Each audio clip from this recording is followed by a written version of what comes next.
నేను తప్పు చేయలేదు. నా మీద, నా భార్య మీద దాదాపు 32 కేసుల వరకు వేశారు. 32 కేసులు.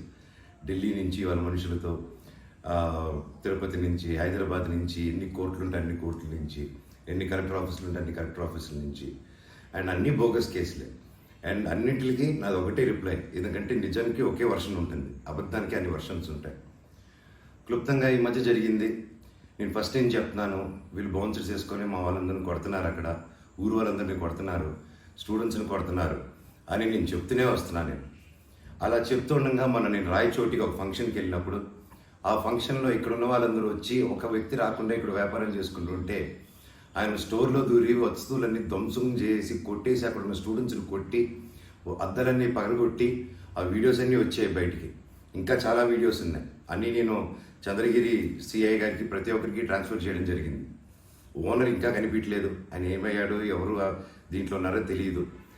కాకపోతే వచ్చి కంప్లైంట్, అది చూసిన వాళ్ళు వచ్చి కంప్లైంట్ ఇస్తున్నా కంప్లైంట్ తీసుకోలేని పరిస్థితి.